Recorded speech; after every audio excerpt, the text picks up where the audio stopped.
Tahimik ang gabi sa Abu Dhabi. Sa maliit na kwarto ng dorm, abala si Ashtin sa pag-iimpake ng mga gamit at mga konting pasalubong.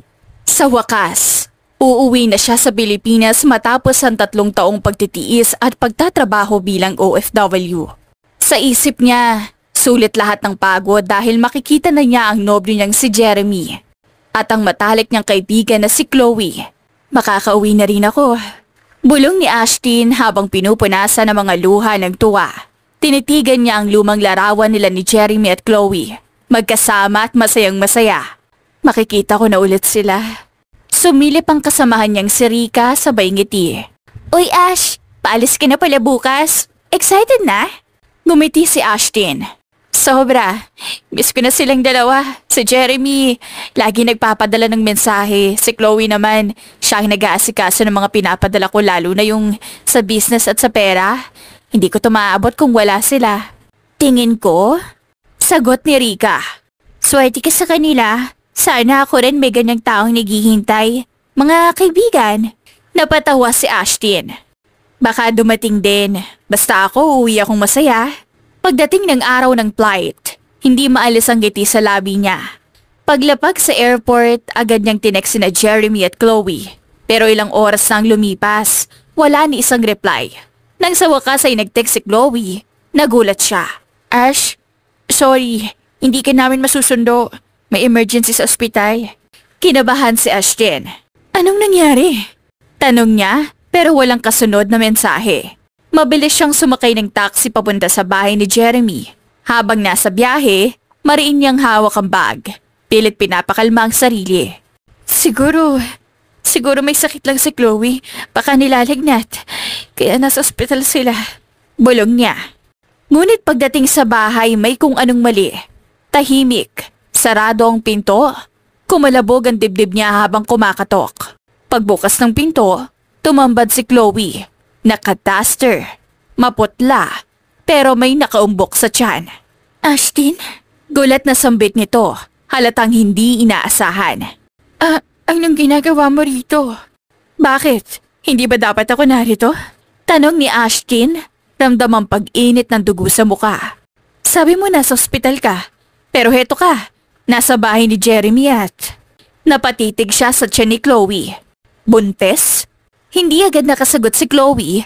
Sa halip, lumabas mula sa kusina si Jeremy, walang suot na pang-itaas, mukhang bagong gising. Babe, sino yan? Napatigil siya nang makita si Ashtin. Jeremy? Halos pabulong na sabi ni Ashtin.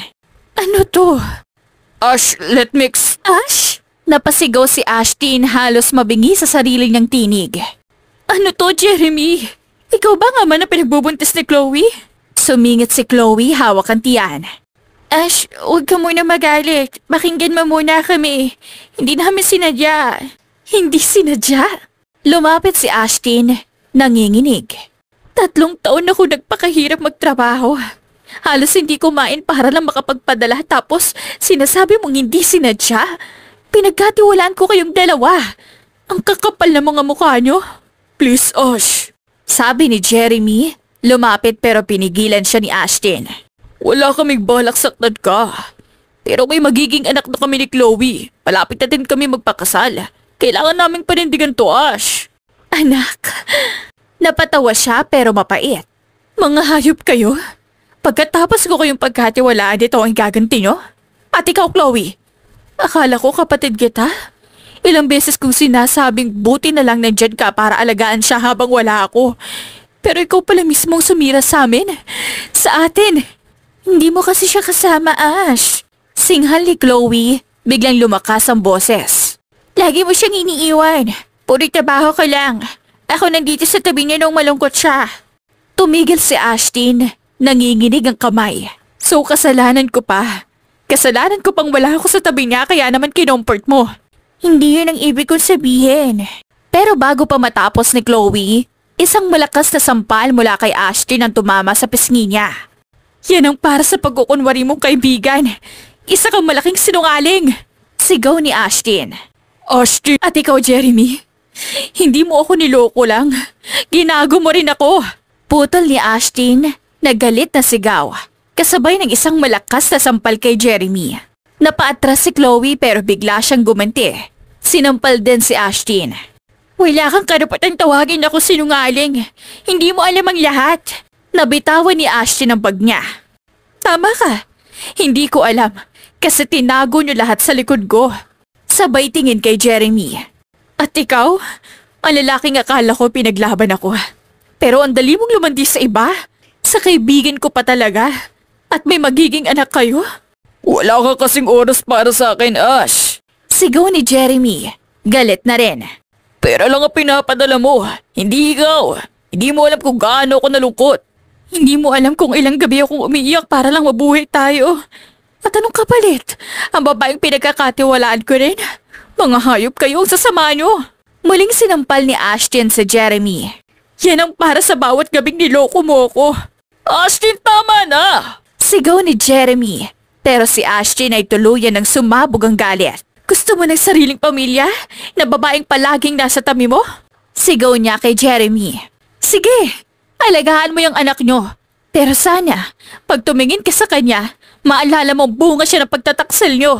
Pagkatapos ay lumapit siya kay Chloe. Nakatingin ng diretso sa mga mata nito. At ikaw, Chloe? Sana pag lumabas yung anak mo, makayanan mo siyang tingnan kasi bunga yan ang pagtataksil nyo. Umalis ka sa bahay namin. Sigaw ni Chloe, nanginginig.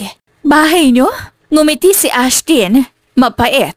Pera ko ang pinambili ni Jeremy niyan. Kaya tandaan mo, kahit anong ginhawa maramdaman mo dyan, galing lahat sa pawis ko yan.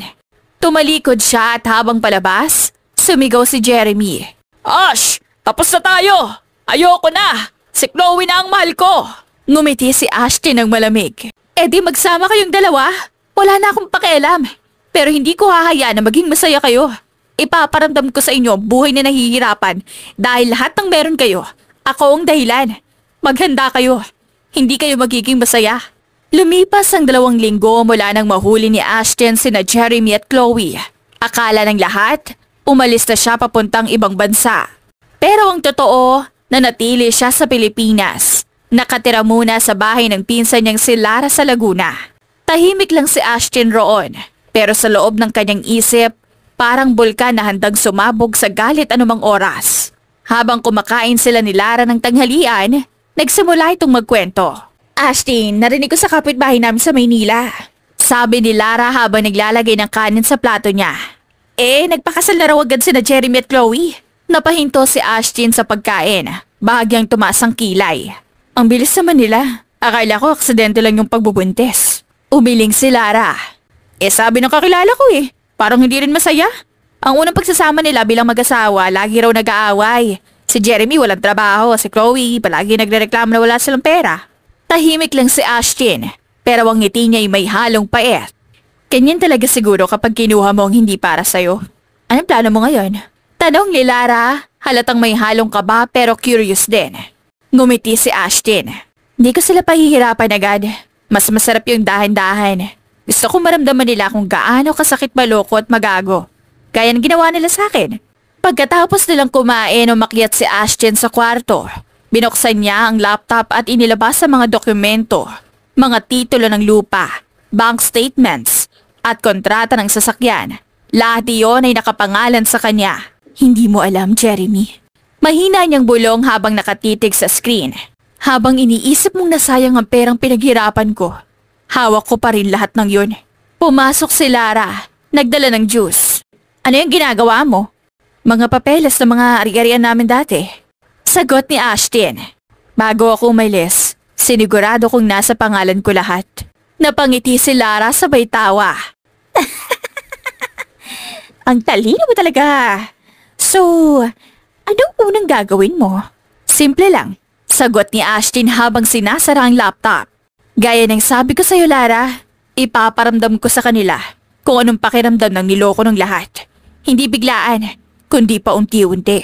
Kinabukasan nagpadala siya ng mensahe kay Jeremy. Jeremy, gusto ko mag-usap tayo. Hindi ko kayang mabuhay ng may galit. Sa cafe bukas, 3 p.m. Pagbasa ni Jeremy, agad itong sumagot. Sige, pupunta ako. Ngumiti si Ashton. Hindi yun ngiti ng kaligayahan, ngiti iyon ng isang babae na may plano. Makalipas ang ilang araw na sa cafe si Ashton, Nakasuot ng puting bestida. Maaliwalas siyang tingnan pero makikita ang galit ang mga mata. Tahimik siyang umiinom ng kape habang naghihintay. Ilang minuto pa, dumating si Jeremy. Halatang pagod. Magulo ang buhok at medyo marumi ang damit.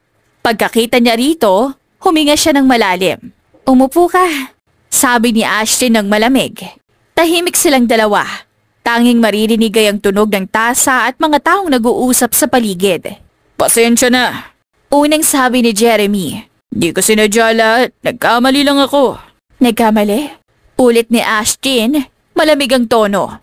Ganun mo lang tatawagin yung pagtataksil mo? Pagkatapos ng lahat ng pinaghirapan ko? Isa lang yung salita mo? Pinagsisisihan ko na. Sagot ni Jeremy halos pabulong. Kaya nga ako pumunta rito, gusto kong magkaayos tayo. Magkaayos? Napangiti siya ng mapait. Habang buntis ang babaeng best friend ko sa anak mo. Jeremy, ano bang klaseng lalaki ka? Wala na akong magagawa ron. Sagot ni Jeremy sabay iwas tingin. Nangyari na, Ashton. Nangyari? Tumaas ang boses ni Ashton. Nangyari lang. Habang nagpapakahirap ako sa abroad, nagpapakasarap kayo rito. Ganun lang kasimple? Tumigil ka na. Iritadong sagot ni Jeremy. Ginawa ko yun dahil... Dahil ano? Putol ni Ashton. Dahil malandi ka? Dahil hindi mo kaya maging tapat. Biglang hinampas ni Jeremy ang mesa. Tumigil ka! Di mo alam kung anong pinagdaanan ko. Tumayo si Ashton, diretso ang tingin sa kanya. Anong pinagdaanan mo, Jeremy? Pagod? Ako, araw-araw kong tinitiis ang lungkot para lang mabigyan ka ng magandang buhay. Biglang sinampal siya ni Jeremy. Malakas. Nagtinginan ng lahat sa cafe. Pero sa halip na umiyak, marahan lang niyang hinaplos ang pisngi. Pagkatapos ng ilang segundo, malakas niyang sinampal pabalik si Jeremy. Huwag mo kong sasaktan dahil lang hindi mo matanggap ang katotohanan. Hindi na ako yung Ashton na akala mo bobo pa rin at uto-uto. Pagkasabi niya noon, biglang bumukas ang pinto at pumasok si Chloe. May malaking tiyan. Jeremy! Sigaw nito. Ano bang ginagawa mo rito? Chloe! Sabat ni Jeremy, halatang kabado. Tumingin si Ashton sa kanya. Malamig at matalim. Oh, nandito pala ang reyna ng panloloko. Tumigil ka, Ashton. Sabi ni Chloe, nanginginig. Wala kang karapatang makialam sa buhay namin. Buhay nyo? Anong buhay, Chloe? Yung galing sa pinaghirapan ko? Baka nakakalimutan mong pinalaman ko kayo. Hindi mo alam kung gaano kahirap magbuntis. Sigaw ni Chloe, nanginginig ang labi. Sino may kasalanan? Ako ba? Ako bang nagtatrabaho sa ibang bansa habang nilalandi mo ang boyfriend ko? Hindi mo alam ang lahat. Sigaw ni Chloe. Tama ka. Hindi ko alam kung gaano kalaki ang kapal ng mukha mo. Nagulat ang lahat. Si Chloe ay napaupo. Umiiyak habang hawak ang tiyan. Bastos ka! Buntis ako! Hindi ko kasalanan kung nagpabuntis ka at nagpakasarap ka kasama ang boyfriend ko. Or should we say, my ex-boyfriend? Malamig na tugon ni Ashton. Pero tandaan mo to, Chloe. Darating ang araw, mauubos din ang lahat ng meron ka. Kayo, lahat ng panloloko nyo babalik sa inyo. Hinila ni Jeremy si Chloe palayo. Galit na galit. Ashton, tigilan mo na to. Di ka na bahagi ng buhay namin. Hindi ko na kailangan gustong maging bahagi ng maruming buhay nyo. Sagot ni Ashton, nakatingin sa kanila ng diretsyo. Pero ako ang dahilan kung bakit kayo nabubuhay pa ngayon. Tandaan mo yun. Tahimik siya habang naglalakad palabas. Ang mga tao sa paligid ay nagbubulungan. Paglabas niya ng cafe, huminga siya ng malalim. Ramdam pa niya ang kirot sa pisngi. Pero mas ramdam niya ang galit sa dibdib niya. Habang naglalakad, tumawag si Lara. Kamusta? Tanong nito agad. Ngumiti si Ashton, malamig ang boses. Okay lang, Lara. Simula pa lang to. Simula pa lang to, Lara. Maganda ka. Hindi pa nila natitikman ang tunay na ganti. Pagkababa niya ng tawag, huminto siya sandali at tumingin sa langit. Salamat, Diyos ko. Kasi binigyan mo ko ng lakas. Pero sa pagkakataong to, hindi na ako magiging biktima. Mula sa araw na yon, nagsimula na si Ashton hindi bilang dating umiiyak, kundi bilang isang babaeng handang maningil. Lumipas ang 2 linggo mula nang mangyari ang gulo sa cafe. Tahimik ang buhay ni Ashton sa Laguna. Pero sa loob ng katahimikan na iyon, patuloy siyang nagbabalak. Tuwing gabi hawak niya ang isang maliit na notebook kung saan nakasulat ang mga plano niya. Habang nagkakape isang umaga, pumasok si Lara. May hawak na flyer. Ate, tingnan mo to. Magbubukas daw ng bagong food pizza sa bayan. Baka gusto mo mag-apply muna habang nag-iisip ka. Napatingin si Ashton. Negosyo? Ha? Alam mo namang magaling ako sa ganyan. Oo nga eh. Mali mo makilala mo pa yung may-ari. Pogi raw yun, sabi ng mga kapitbahay. Napatawa si Ashton. Pogi? Hindi ko kailangan ng pogi, Lara. Kailangan ko ng koneksyon. Di mas maganda akong pogi at may koneksyon. Sabay kindat ni Lara. Kinabukasan pumunta si Ashton sa lugar ng bagong restaurant. Maganda ang lugar. Modern ang disenyo. Halatang mamahalin. Pagpasok niya, sinalubong siya ng isang lalaking matangkad, maayos manamit, at may malambing na ngiti. Good morning, miss. Bati nito. Ako si Elias Mercado, owner ng branch na to. Ano pong may paglilingkod ko? Saglit na natigilan si Ashton, hindi niya inaasahan na ganito kagwapo at maamo ang boss. Ako po si Ashton. Sagot niya, mahinahon. Nakita ko po yung hiring post nyo. Interested sana ako magtrabaho. Ngumiti si Elias. Ikaw pala yung nag-email kahapon. Perfect timing. Halika, upo ka muna. Habang nag-uusap sila, napansin ni Elias na matalino si Ashton. Mabilis sumagot, maayos magpaliwanag, pero higit sa lahat may determinasyon sa mga mata. Alam mo, bihira akong ma-impress sa unang meeting. Sabi ni Elias. Pero ikaw, iba. Parang sanay ka na sa negosyo. Ngumiti lang si Ashton.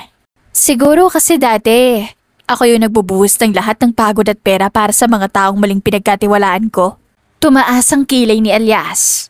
Heartbroken? Hindi lang puso ang nawasak. Sagot ni Ashton. Pati tiwala. Tahimik si Elias saglit. Mukhang marami kang pinagdaanan. Pero gusto ko yung tapang mo. Sanay na akong lumaban. Kailangan kasi. Ilang araw matapos ang interview, tinawagan siya ni Elias. Ashton, congratulations. You got the job. Start ka na next week. Salamat, Sir Elias. Sagot ni Ashton, pero may halong ngiti sa boses. Pagpasok niya sa unang araw ng trabaho, magaan ang pakiramdam niya. Parang bagong simula. Pero hindi niya nakakalimutan ang dahilan kung bakit siya narito. Para patatagin ang sarili, bago siya tuluyang bumalik para magiganti. Habang nagtatrabaho, napansin ni Elias kung gaano kasipag si Ashton. Maaga pumapasok, maayos magdesisyon, at magaling sa pakikitungo sa tao. Isang araw pagkatapos ng shift, tinawag siya nito. Ashton, kopi tayo sa labas. Sir, baka bawal lumabas ang empleyado kasama ang boss? Biro niya. Exception ka. Isa kang asset. Pabirong sagot ni Elias na may ngiti. Sa cafe, nagkukentuhan sila tungkol sa buhay. Bakit parang may lungkot sa mga mata mo kahit tumatawa ka? Tanong ni Elias. Napatingin si Ashton sa kape. Kasi kahit anong saya, may parte pa rin ng buhay ko na gustong maningil. Ganti? Tanong ni Elias. Ngumiti siya, hindi tinanggi. Pero hindi yung tipong mananakit lang. Gusto ko lang maramdaman nila kung gaano kasakit yung ginawa nila sa akin. Tahimik si Elias sandali bago nagsalita. Kung yan ang gusto mo, tutulungan kita. Pero sana, habang ginagawa mo yan, hindi mawala yung kabutihan mo sa puso mo. Nagulat si Ashton. Bakit mo ako tutulungan? Wala lang. May pakiramdam ako na karapat-dapat kang ipaglaban. Pag-uwi ni Ashton, napaisip siya. Bakit parang ramdam kong totoo yung mga sinabi niya? Sa unang pagkakataon matapos ang matagal na panahon, may ngiti siya habang natutulog.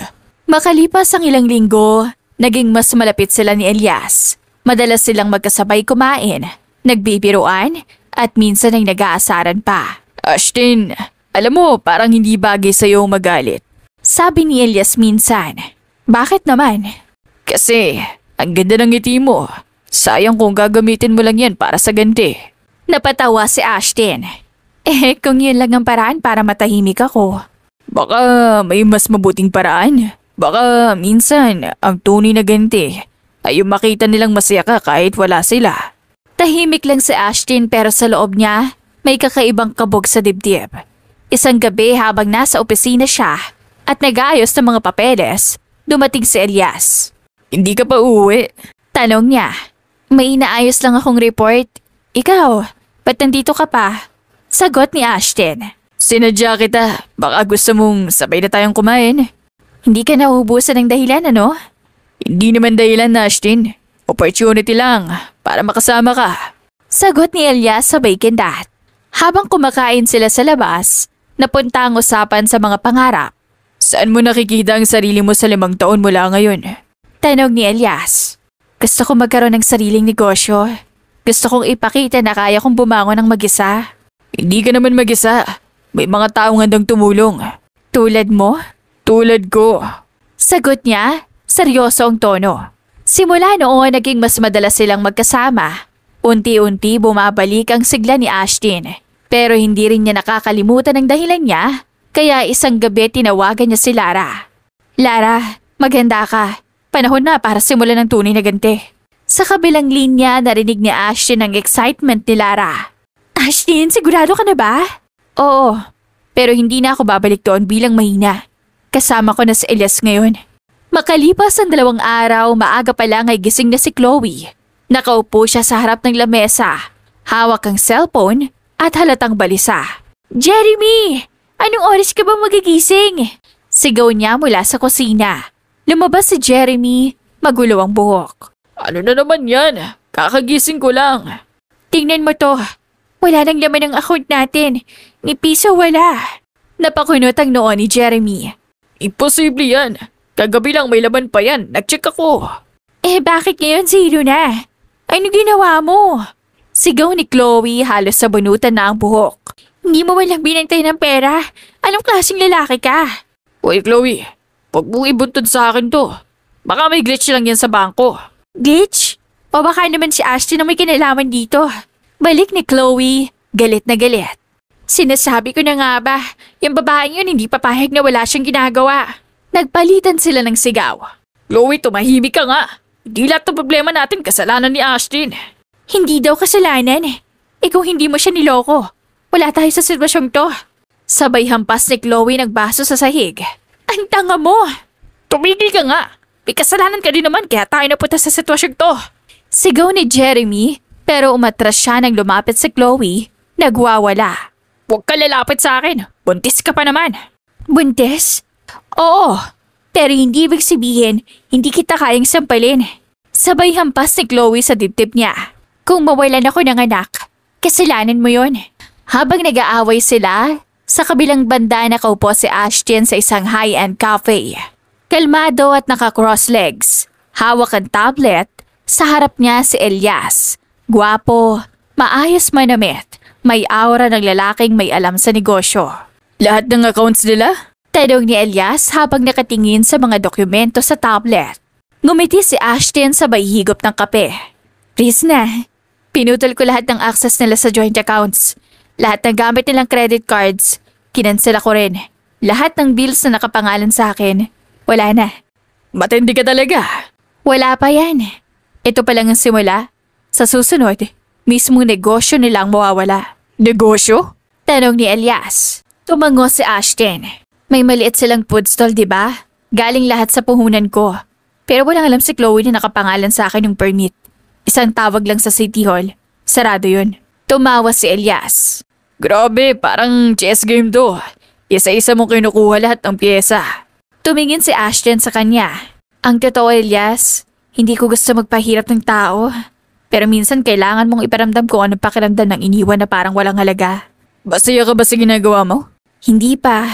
Pero unti-unti gumagaan ang pakiramdam ko. Napangiti si Elias. Kung ganoon, tulungan kitang huminga pa ng maluwag. Kinuha nito ang papel sa mesa. Ito yung partnership proposal ko para sa bagong cafe mo. Alam kong kaya mong gawing matagumpay to. Salamat, Elias. Ikaw lang yung lalaking hindi natakot kausapin ako kahit alam mong paghihiganti ang ginagawa ko. Siguro kasi nakita ko yung tapang mo. Sagot ni Elias, diretso ang tingin kay Ashton. Natahimik sandali si Ashton pero napangiti rin. Baka nadadala ka lang ng ganda ko. Baka nga. Pero sige, huwag kang mag-alala. Hindi ako kagaya ni Jeremy. Kapag nagtiwala ka sa akin, hindi ko sisirain yun. Sa kabilang dako, si Chloe ay naglalakat sa bangko. halos nanginginig sa galit. Gusto kong makausap ang manager. Bakit hindi ko ma-access ang pera ko? Lumabas ang manager. Kalmado pero kinakabahan sa tono ni Chloe. Ma'am, based sa records, hindi po kayo ang primary account holder. Ang lahat ng account ay nasa pangalan ni Miss Ashton Rivera. Halos mamilog ang mata ni Chloe. Ano? Hindi pwede yan. Ako at si Jeremy ang nagmamanage niyan. Ma'am, pasensya na po. Sagot ng manager. Pero ayon sa system, si Miss Rivera ang may hawak. Wala na po kayong access. Hindi to pwede. Ibalik niyo sa akin ang pera ko. Pero walang nagawa ang manager kundi tumalikod. Naiwan si Chloe, nanginginig, habang ang mga tao sa paligid ay nagbubulungan. Pag-uwi niya, bumungad si Jeremy nilasing na naman. Oh, ayan ka na naman. Asan pera? Wala nga eh. Naubos na. Niloko tayo ni Ashton. Hindi mo ba lang inayos siya noon? Sabi ko sa'yo, siguraduhin mo. Sabay sigaw ni Jeremy. Huwag mo kasisihin. Kasalanan mo to. Sigaw ni Chloe habang umiiyak. Kinamit mo lang ako. Kinamit? Ikaw nga tong malandi. Sa sobrang galit, sinampal siya ni Chloe. Walang kwenta ka? Sana mawala ka na. Sa gitna ng sigawan, biglang napahawak sa tiyan si Chloe. Aray ko, Jeremy, masakit. Nataranta si Jeremy pero halatang ayaw pang umamin ng takot. Ano bang nangyayari sa'yo? Lahat ng tunig dahil sa'yo. Sigaw ni Chloe habang unti-unting lumuluhod sa sahig. Samantala sa gabi ring iyon, nasa restaurant na si Ashton kasama si Elias. Tahimik ang paligid, may mga kandila sa mesa. Para saan tong dinner na to? Celebration. Dahil tapos na ang unang bahagi ng paghihiganti mo. Unang bahagi lang? May susunod pa. Sagot ni Ashton, sabay lagok ng wine. Pero salamat Elias, hindi ko kakayanin to mag-isa.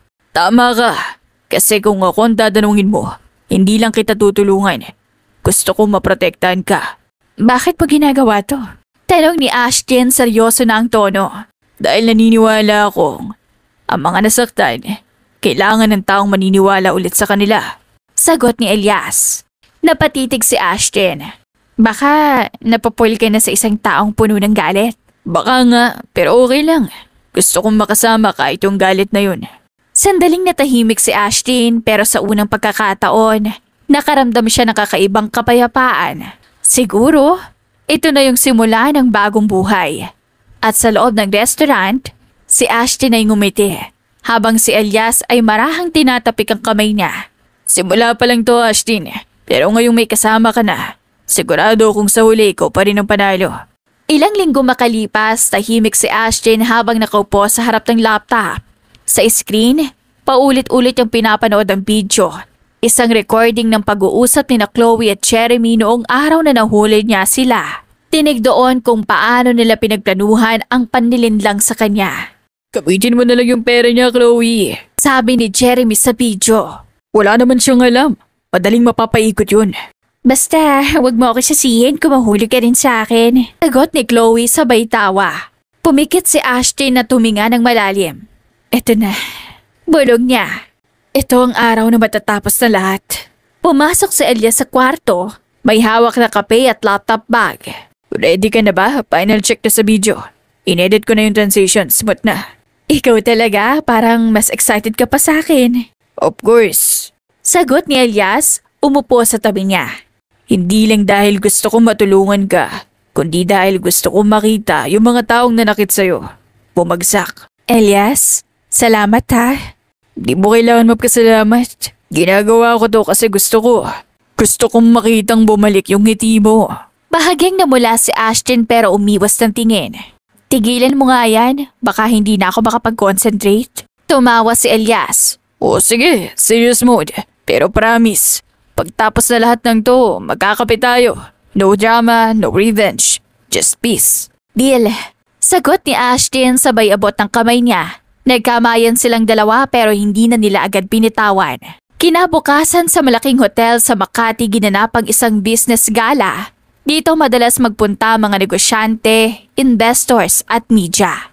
Sa loob makikita ang magarang chandelier, mga waiter na nag-aalok ng wine at mga taong bihis na bihis. Isa sa mga guest ay sina Jeremy at Chloe. Nakagaon si Chloe kahit halata ang pagod at stress sa muka. Samantalang si Jeremy suot ang lumang suit, pilit pinapakita ang kumpiyansa. Ang ganda ng lugar, sabi ni Chloe pilit ang ngiti. Sigurado ka bang may investor dito? Oo naman. Narinig kong darating yung mga may-ari ng malalaking kumpanya ng restaurant. Baka makakuha tayo ng koneksyon. Dapat lang. Hindi ko kayang mabuhay ng ganito. Wala tayong pera, Jeremy. Lahat ng gamit ko binibenta ko na. Magtiwala ka lang. Sagot ni Jeremy pero halatang kinakabahan. Habang nag-uusap sila, napalingon si Chloe sa kabilang mesa at doon niya nakita si Ashton. Nakasuot ng eleganteng red gown, nakatayo sa tabi ni Elias, parang kumulo ang dugo niya. Jeremy, si Ashton. Napasigaw si Jeremy sa gulat. Ano? Bakit siya nandito? Ngumiti si Elias habang papalapit. Good evening, Mr. and Mrs. Gonzalez. It's nice to finally see you again. Elias, siya yung partner ni Ashton. Bulong ni Chloe, napalunok. Tumayo si Ashton. Marahan ang lakad papunta sa kanila. Matagal tayong hindi nagkita. Mukhang pagod kayo ha. Wala na bang tulog? Anong ginagawa mo rito? Hindi mo ba kami titigilan? Tanong ni Jeremy. Bakit? Hindi ba kayo sanay? Ngayon ako naman. Lumapit siya kay Chloe, halos magkadikit na ang mukha. Kamusta ang anak mo? O baka naman hindi na rin masaya sa buhay niyo ni Jeremy? Nagngingit-ngit si Chloe. Tumigil ka, Ashton. Hindi mo alam ang pinagdadaanan ko. Ngumiti si Ashton. Alam ko, pinagdadaanan mong mawalan ng pera, tiwala at respeto, di ba? Kasi lahat yon, ninakaw mo sa akin. Enough! Sigaw ni Jeremy pero hinawakan siya ni Elias sa balikat. Baka gusto mong umupo, Mr. Gonzalez. Kasi ang susunod mong maririnig, siguradong hindi mo kakayanin. Biglang namatay ang mga ilaw. Tumunog ang projector at sa malaking screen lumabas ang video. Ang recording ni na Jeremy at Chloe habang pinaplano ang panloloko kay Ashton. Mas madali ito kapag nasa abroad na siya. Ako na ang bahala sa mga padala niya. Tumili ang ilang bisita. Nagbulungan ang mga tao. Habang patuloy ang video, lumapit si Ashton sa harap. Mga bisita, pasensya na po. Gusto ko lang ipakita ang tunay na kulay ng dalawang taong to. Ang lalaking minahal ko na si Jeremy. At ang kaibigan kong si Chloe pinagkatiwalaan ko. Si Chloe, halos manginig sa galit. Pinlalo mo to, Ashton? Oo. Matagal ko ng plano to. Kasi gusto kong maramdaman yung pareho. Kung gaano kasakit ang pagtaksila ng taong pinagkatiwalaan mo.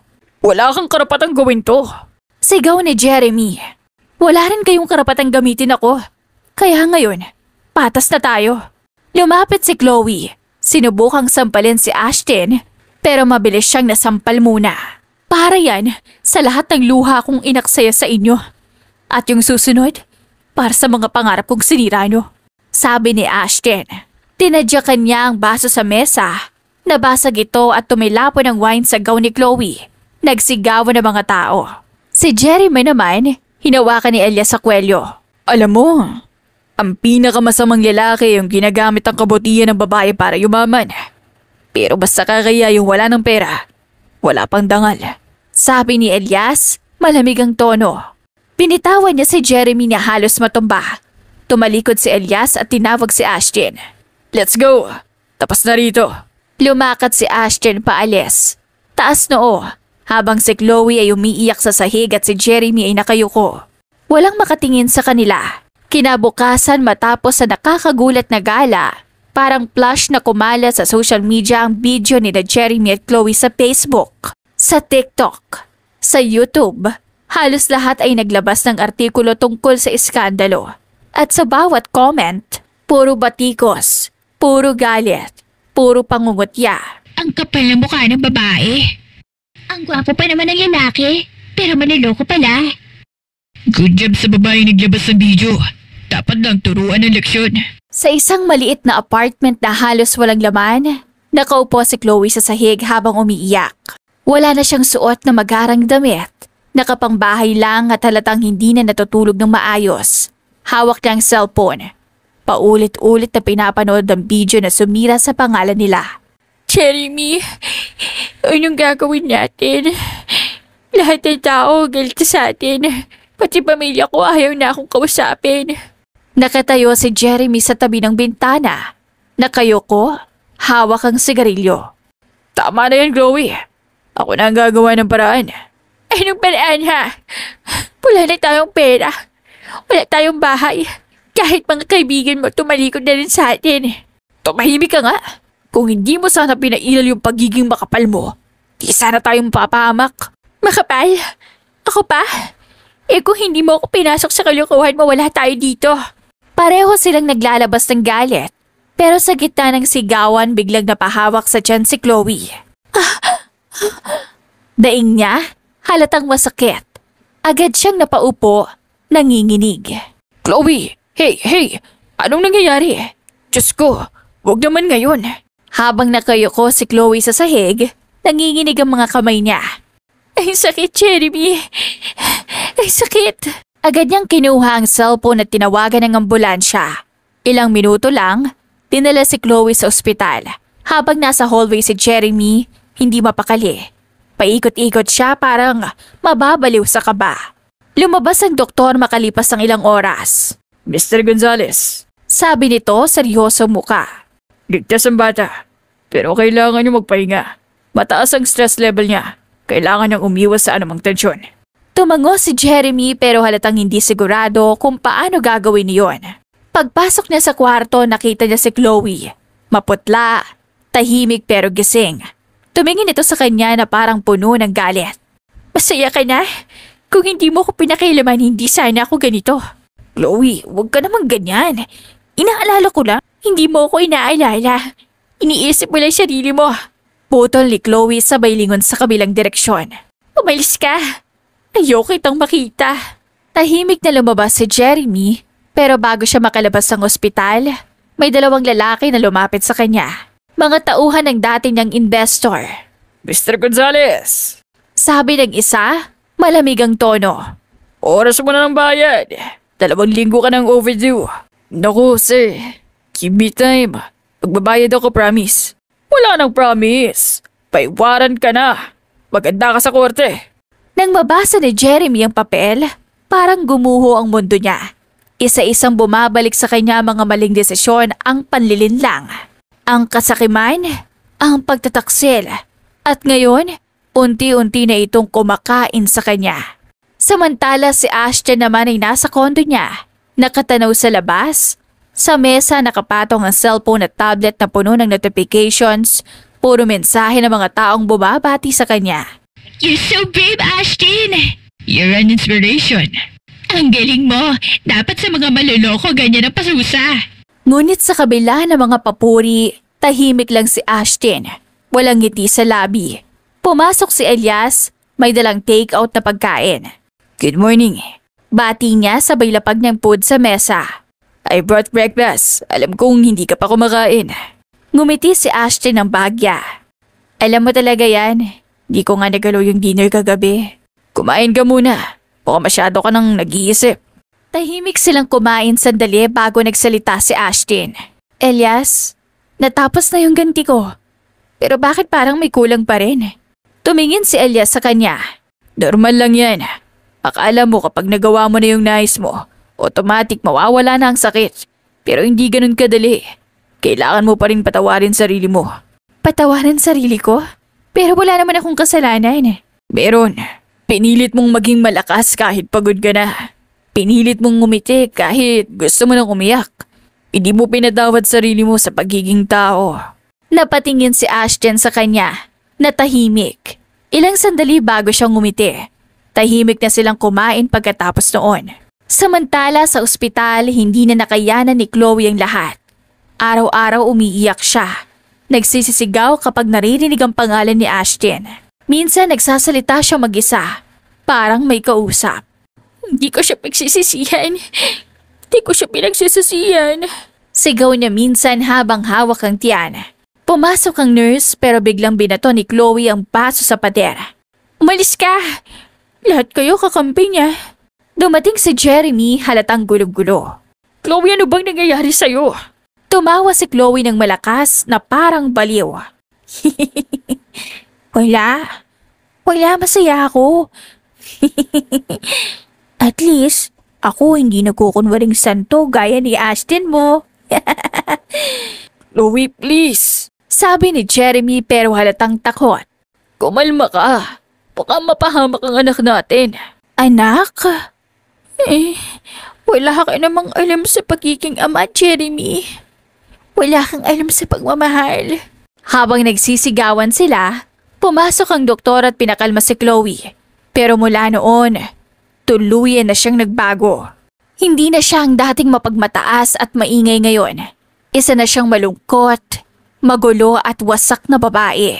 Nang dumating ang araw ng panganganak niya, wala si Jeremy.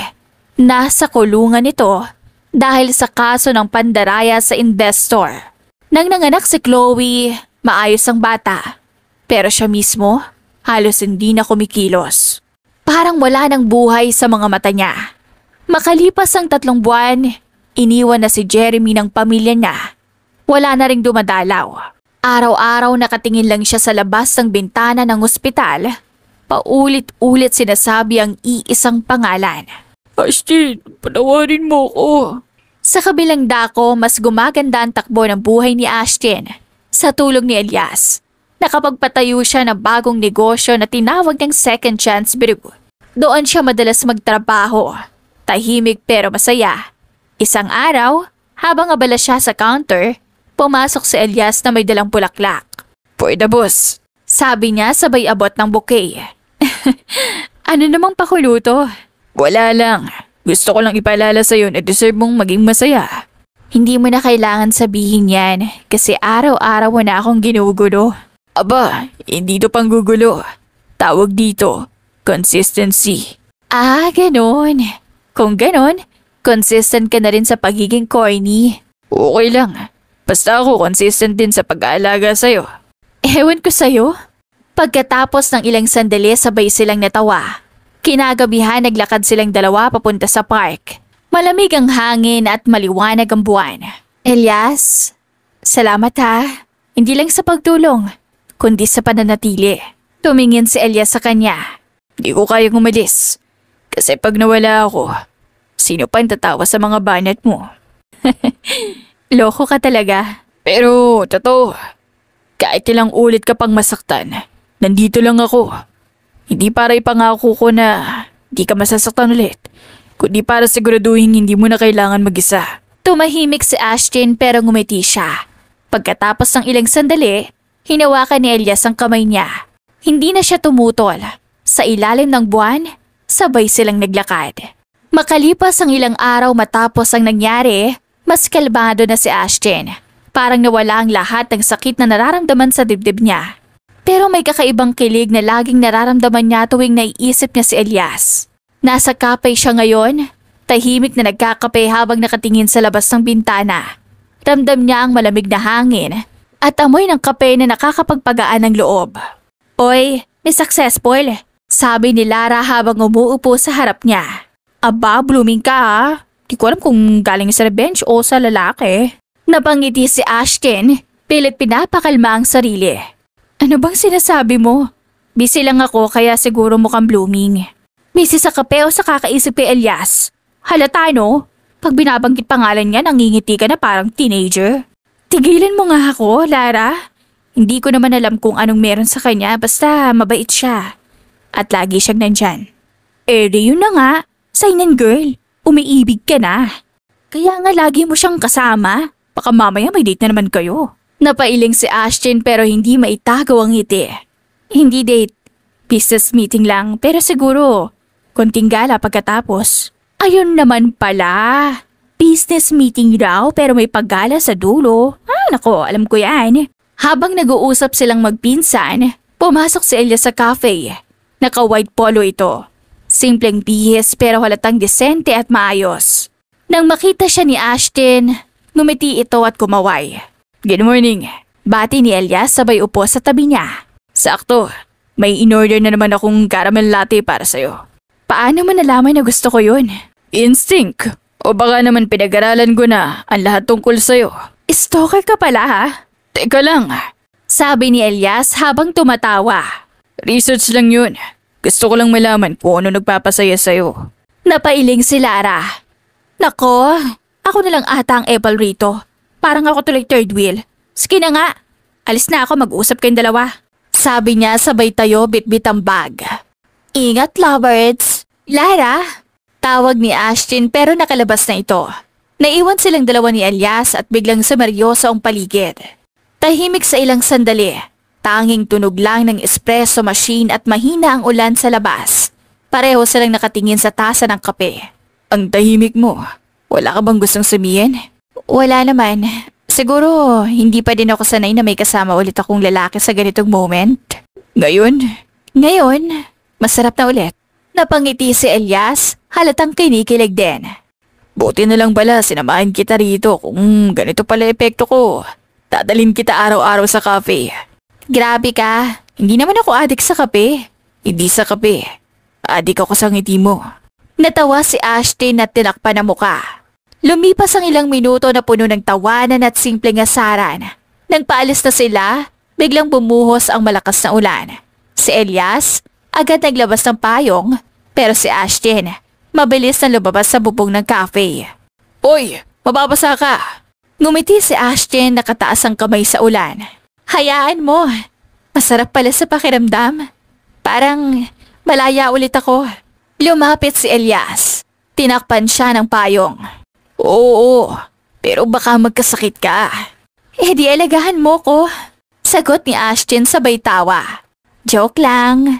Ngumiti si Elias pero halatang may ibig sabihin ang ngiti niya. Hindi ako magjo-joke sa ganyan. Nagtagpo ang tingin nila. Tahimik.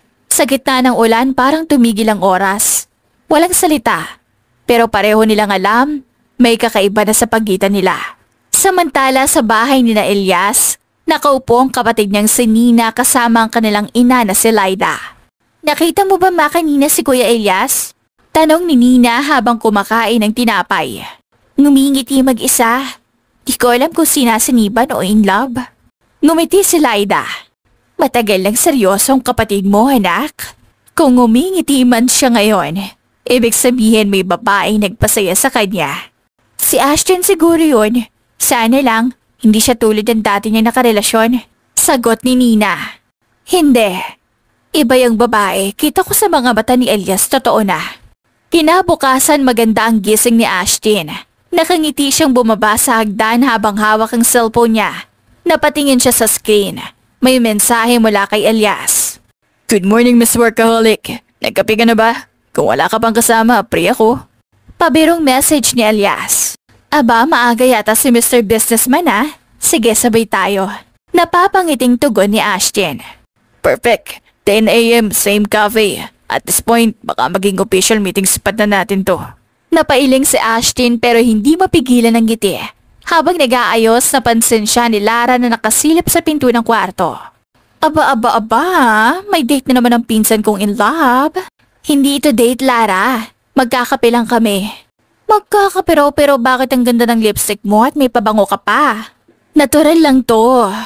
Paglabas nila, sabay silang nagtawanan. Ramdam ni Ashton na matagal na siyang hindi ganito kasaya. Parang nabubuo ulit ang mga piraso ng sarili niyang nasira noon. Pagdating sa cafe, naroon na si Elias. Naka-blue long sleeves, nakasalamin at nakangiting nakatingin sa kanya. Ang aga mo, sabi ni Ashton habang umuupo.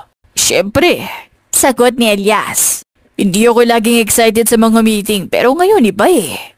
Talaga? Bakit naman? Kasi ikaw ang kasama ko. Napatawa si Ashton. Nako, wag mo ko sanayin sa mga ganyang banat, baka maniwala ako. Di sana nga. Nag-order sila ng kape at pastry. Tahimik sa ilang sandali, hanggang sa si Ashton na ang una nagsalita. Alam mo, Elias, minsan naiisip ko kung hindi nangyari lahat ng yun sa akin. Siguro hindi kita makikilala. Tumingin si Elias halatang nagulat. Kung ganun, salamat sa nangyari. Ngumiti si Ashton. Hindi ko sinasabing masaya ako sa nangyari. Pero siguro may dahilan kung bakit kailangan ko masaktan. Para makita ko kung sino talaga ang totoo sa akin. At sana ako na yun. Teka lang, ang bilis mo naman. Hindi naman ako nagmamadali. Pero sigurado ako sa nararamdaman ko. Napatingin si Ashton sa kanya. At ilang sandali silang nagtitigan bago siya umiwas. Elias, baka nadadala ka lang sa lahat ng nangyayari? Hindi. Simula pa lang, alam ko na. Hindi kita tinulungan para magpanggap. Tinulungan kita kasi gusto kong bumalik ang dating Ashlyn. Kaya na bumalik na. Gusto kong manatili doon.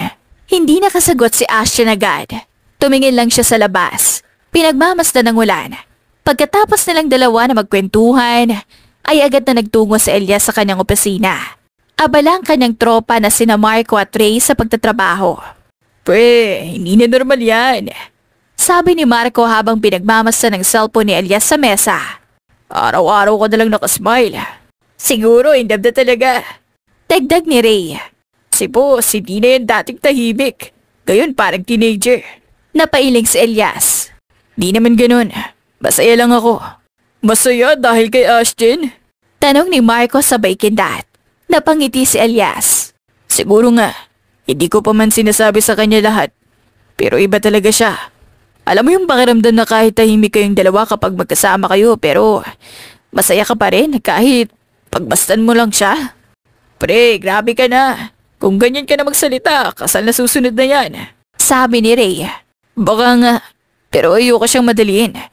Gusto ko, pag sinabi kong mahal ko siya, ramdam niyang totoo. Samantala sa bahay ni Lara, nakaupo si Ashton. Kasama si Lara at ang isa pa nilang kaibigan na si Misha. So ano na? Tanong ni Misha habang naglalagay ng face mask. Official na ba kayo ni Elias? Hindi pa.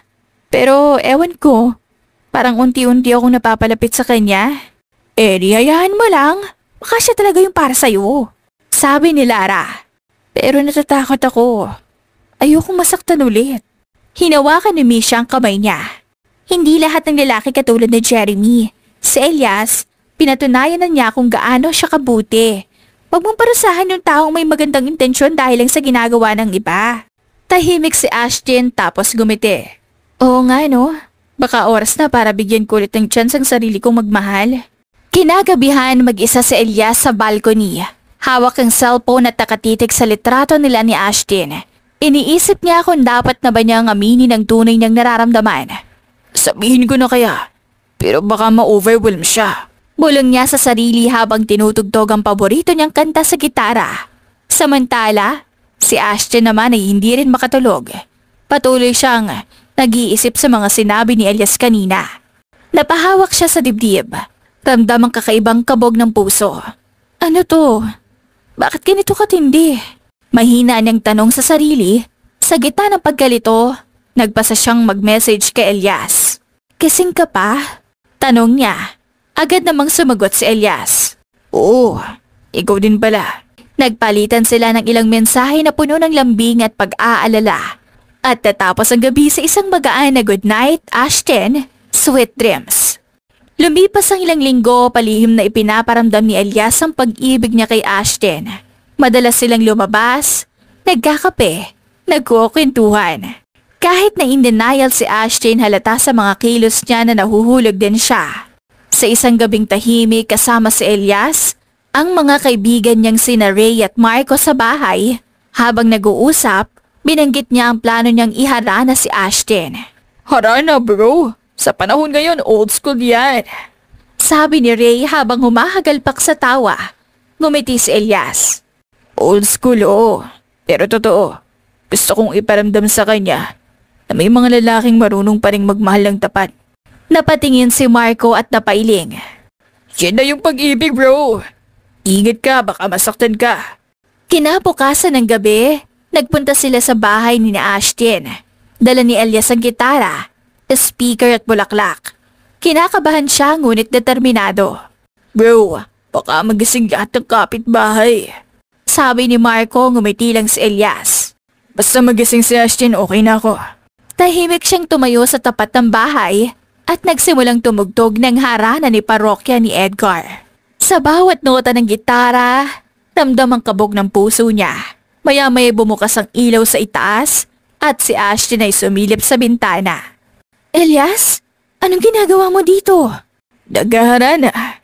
Harana, 12:00 na ng gabi. Mas romantic kasi pag tahimik ang baligid. Sabi ni Elias habang patuloy sa pagkanta. Habang kumakanta si Elias, Sumisilip sina Ray at Marco sa gilid. Pinipigilan ng tawa. Bro, ang pogi mo rin Pulong ni Marco. Nang matapos ang kanta, ngumiti si Elias at nagsabing, Pwede bang bumaba ka, Ashtin? Baka masampal ako ng kapitbahay mo. Gusto ko man lang makita yung dahilan. Bumaba si Ashtin at lumabas ng gate. Halatang kinakabahan pero masaya. Elias, grabe ka. Di ko alam kung matatawa ako o maiiyak.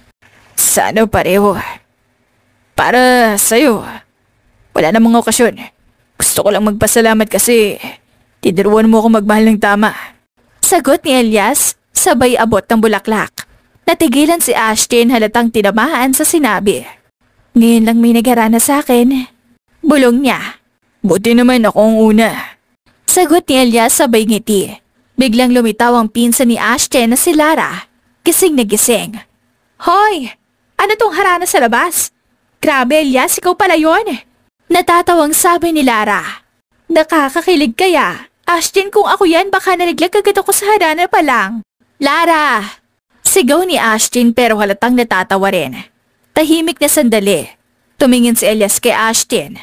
Hindi ako nandito para guluhin ang buhay mo. Sabi niya ng seryoso. Gusto ko na maging parte ng bagong simula mo. Napayuko si Ashtin pero may ngiti sa labi. Salamat Elias. Hindi ko alam kung anong ginawa kong mabuti sa buhay para dumating ka. Siguro kasi dati sobrang nasaktan. At ngayong panahon mo naman para mahalin. Kinabukasan habang nagkakape si Elias kasama sina Ray at Marco, walang tigil ang pangaasar ng dalawa. Uy bro, nakapasok sa bahay. Sabi ni Marco. So ano na? May kasunod pang kiss? Wala kayong naririnig mula sa akin. Sagot ni Elias pero halatang nakangiti. Pero masasabi kong sulit lahat ng kaba ko. Bro, sabi naman sa'yo walang talo sa arana mo. Samantala sa bahay naman ni Ashton nag-aalmusal siya kasama si Lara. Hindi pa rin mawala ang ngiti niya. Hoy, bakit ganyan ang ngiti mo? Tanong ni Lara habang naglalagay ng itlog sa plato niya. Parang high school ulit. Wala lang. Ang sweet kasi ni Elias kagabi. Ay, aminado ka na. Kinilig ka. Sabi ko na nga ba, maganda yung lalaki na yun para sa'yo. Hindi puro salita. May gawa. Tahimik sandali si Ashton bago sumagot. Alam mo, Lara, matagal kong tinakasan yung ideya na pwede pa ako magmahal ulit. Pero kagabi, parang nagbukas ulit yung puso ko. Lumipas sa mga buwan, mas madalas na silang magkasama ni Elias. Minsan sa cafe, minsan sa charity event. Laging may halong biro, kwentuhan, at mga sandaling napapatitig sila sa isa't isa. Mga tropa ni Elias at si Lara. Minsan sumasama sa kanila at palaging nangaasar. Isang gabi nag-organize si Elias ng simpleng dinner sa garden. May mga ilaw, malit na stage at gitara. Nandoon sina Ray at Marco at Lara na kunwari audience lang pero halatang may binabalak. Okay everyone! Sabi ni Ray na nakangiti. May special na gusto ko sabihin si Elias ngayong gabi. Nagulat si Ashton. Ha? Ano to? Ngumiti si Elias, kinuha ang gitara at naupo sa gitna. Wala naman. Gusto ko lang ulitin yung isang gabi. Pero ngayon, harap-harapan. Habang tumutugtog, hindi na siya kinakabahan. Nang matapos ang kanta, tumingin siya kay Ashton. Hindi ko na kayang itago, Ashton. Mahal kita. Tahimik sandali, lahat nakatingin kay Ashton. Si Lara, nakapikit at kinikilig. Si Ray at Marco, nag-thumbs up. Si Ashton naman, nangingiti pero halatang naiiyak. Elias, matagal akong natakot magmahal ulit. Pero ikaw tinuruan mo kung huwag matakot dahil hindi lahat kagaya ni Jeremy. At mahal din kita. Nagpalakpakan ng mga tropa at si Lara halos maiyak sa tuwa. Lumapit si Elias kay Ashton, hinawakan ang kamay nito. Simula ngayon, wala nang luha kundi ngiti lang. Ngumiti si Ashton. At kung iiyak man ako, sana dahil sa sobrang saya. Makalipas ang 3 taon, maagang gumising si Ashton ng araw ng kasal niya. Ramdam niya ang malamig na simoy ng hangin mula sa dagat habang marahang sumisilip ang araw sa abot tanaw. Ashton, nagising ka na pala? Masayang sabi ni Lara habang dala ang puting gown. Eto na yung susuot mo. Simple pero ang ganda. Parang ikaw. Napangiti si Ashton. Simple lang talaga ang napili ko. Ayoko ng bongga kasi. Tinulungan siya ni Lara na ayusin ang buhok. Simpleng bahay na may ilang bulaklak ng sampagita at puting rosas. Habang inaayos siya, hindi maiwasang mapaluhan ni Lara. Naalala ko pa yung gabi na halos hindi ka makakain pero ngayon, tignan mo braid ka na. Napahawak si Ashton sa kamay nito. Salamat Lara. Ano ka ba? Di mo kailangan mo pasalamat. Ang mahalaga masaya ka na. Paglabas nila ng cottage, sumalubong ang mga kaibigan ni Elias na abala sa pag-aayos ng mga upuan. Puti at kahoy ang tema. May mga bulaklak sa gilid ng daan papunta sa altar na gawa lang sa kawayan at dahon ng nyog. May banda rin sa gilid na tumutugtog ng mga lumang awitin, paborito ni Elias. Sa kabilang cottage, si Elias naman ay kinakabahan habang inaayos ni Marco ang matalik niyang kaibigan, ang barong na suot niya. Pare, mukhang nanginginig ka. Biro ni Marco. Hindi lang ka ba? Halo lang to ah. Sagot ni Elias habang tumingin sa dagat. Di ko akalaing darating to sa buhay ko. Akala ko dati, trabaho lang ang alam kong kayang mahalin. Ngayon, may dahilan na akong umiti araw-araw. Sagot ni Elias na may ngiti sa labi. Habang papalapit ang oras ng kasal, dumarating ang mga bisita pamilya ni Ashton. Ilang pinsan ni Elias at mga kaibigan nilang tumulong sa kanila sa gitna ng lahat ng gulo noon. Nang tumugtog na ang gitara, nagsimula ang marahang paglakad ni Ashton sa buhangin. Ang bawat hakbang niya ay mabagal pero puno ng kahulugan. Ang mga mata ni Elias ay nakatuon lang sa kanya para bang tumigil ang oras. Huminga siya ng malalim. Pinilit pigilan ng luha habang papalapit ang babaeng mahal niya. Pagdating sa harap, sabay silang ngumiti. Pinahawak ni Elias ang kamay niya, malamig pero banayad. Ang tagal kong hinintay ito. Worth it naman, di ba? Nagsimula ang seremonya sa ilalim ng liwanag ng araw. Tahimik ang mga tao. Nakatingin lang sa dalawa. Nang dumating na sa bahagi ng vows, bahagyang nanginginig ang boses ni Ashton. Noong una, akala ko tapos na ang lahat ng lokohin ako ng mga taong pinagkatiwalaan ko. Pero dumating ka, Elias. Tinuruan mo kong bumangon at mas mahalin ang sarili. Huminga siya ng malalim saka ngumiti. Kaya simula ngayon, hindi ko lang ibibigay sa iyo ang puso ko. Ibabalik ko rin sa iyo ang saya na matagal kong inilihim. Tumawa ng bahagya ang mga bisita at tumingin si Elias kay Ashton na parang siya lang ang tao sa mundo. Hindi ko alam kung paano mo nagawang tumayo ulit pagkatapos ng lahat.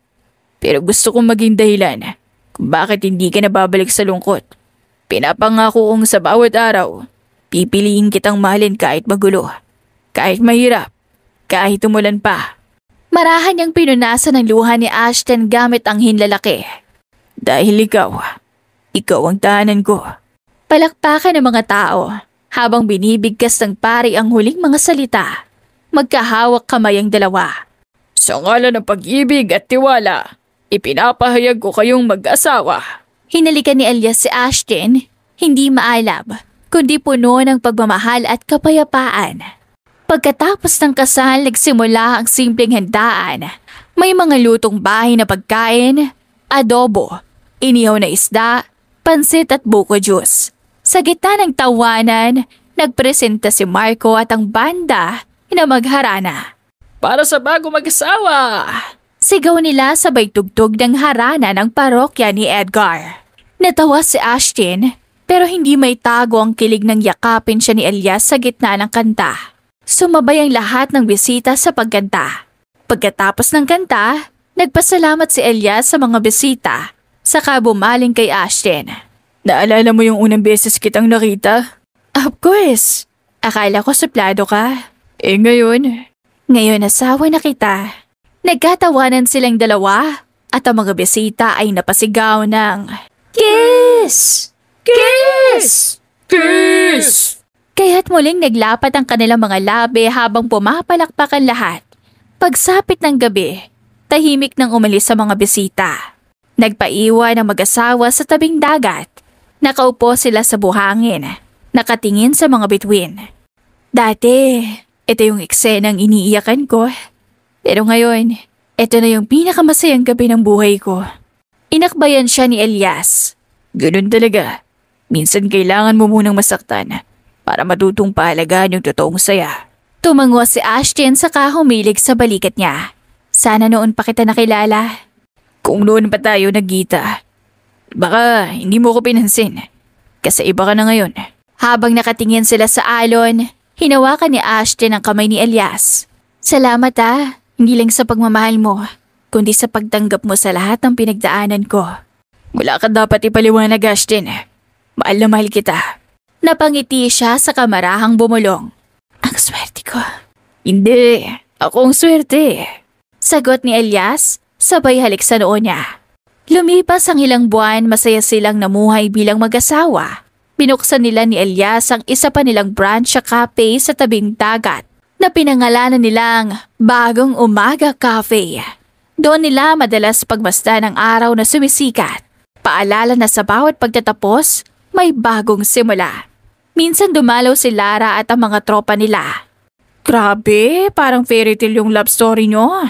Dati umiiyak ka lang, ngayon asawa ka na ni Elias. Tumingin si Ashton kay Elias na abala sa pagsasali ng kape. Hindi fairy tale to, Lara. Totoong buhay to at masayang-masaya ako. Kasi pinaghirapan namin to. Sa mga sumunod na taon, nakilala ni Ashton bilang isang mabuting negosyante. Hindi lang sa tagumpay kundi sa kabutihang loob. Si Elias naman ay patuloy sa pagtulong sa mga kabataang gustong magsimula ng negosyo. Pagkasama nilang itinayo ang buhay na dati ay parang imposible.